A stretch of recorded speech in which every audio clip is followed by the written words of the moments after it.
بدبختانه د کرونا وایرس زموږ په ملي عوایدو باندې مستقیم تاثیر درلودلی دی، منفي تاثیر البته. تر دم غړي چې کله موږ خپل عواید ته ګورو، ټول ټال د تیر کال په پرتله 12% زموږ په عوایدو کې کموالی راغلی، چې دغه 12% تقریبا تر 10 زیات میلیارډ افغانۍ کیږي، چې دم غړي موږ یو سل تقریبا 45 میلیارډ افغانۍ راټولې کړې دي، خو تیر کال شاوخوا په همدې وختونو کې دا تر 160 میلیارډ هم اوښتلي وو. تر ډیره د کرونا وایرس خپرېدل ستاسو کومې عایداتي سرچینې ځپلي دي؟ مستقیم ډول باندې کرونا زمونږ په مالیاتو باندې چې د خلکو د سوداګریزو راکړو ورکړو نه اخلو، ځکه د هیواد دننه سوداګریزې راکړې ورکړې بندې شولې، تجارتي فابریکې او خونې بندې شولې، او دویم زمونږ د ګمرکاتو په محصول باندې دا چې د څه وخت لپاره د سرحدونه وتړل شول او زمونږ واردات او صادرات کم شول، نو بناء هغه محصول چې مونږ د وارداتي توکو څخه اخیسته هغه هم کم شو.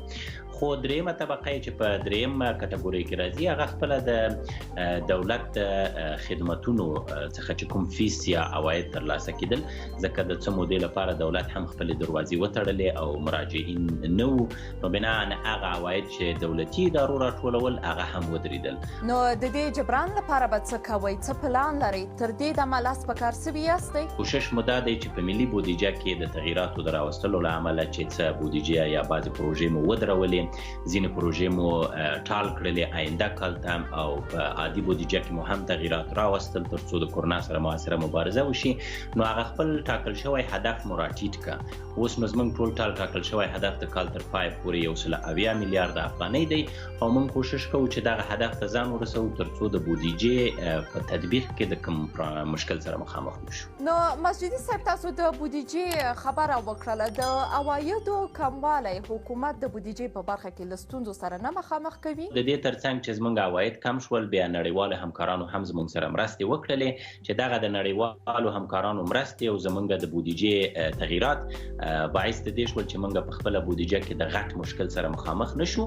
ولې که چېرته هغه د کال د پیل بودیجه مو ساتلې وای، بیا نو شک نه و چې د کرونا له امله چې کوم عواید موږ د لاسه ورکړل، دی به په بودیجه کې سخت مشکلات رامنځته کړي. اوس خو وایه چې تر ډیره د نړیوالو مرستې هم وي چې ستاسو په خبره شاید حکومت د بودیجې په برخه کې له ستونزو سره مخامخ نسي.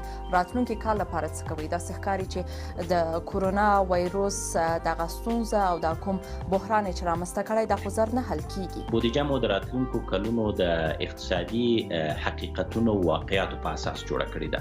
زموږ اقتصادي وده به کمه وي، خو د نړیوالو همکارانو کومکونه به زموږ سره دوام لري. د دې ترڅنګ په ملي عوایدو کې د لا زیاتو په شفافه توګه راټولولو لپاره مو برنامې سربیره کړي دي او تطبیقېږي به.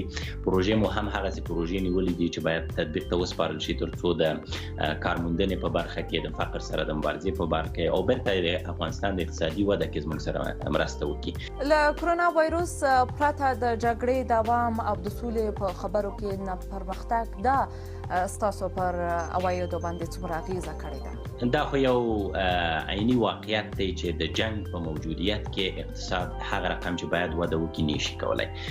نو جماعت جنگ زمونږ د عوایدو په راټولولو کې، زمونږ د اقتصادي پلانونو په تطبیق کې د افغانستان د اقتصادي ودې په مقابل کې یو لوی خنډ دی، او که خدای کول د سولې مسله یو مثبت خواته ولاړه او افغانستان د سولې خاوند شه، نو افغانستان ډیر ښه ظرفیت لري چې د خپلو ملي عوایدو څخه وکولی شي خپل ملي مصارف تمویل کړي.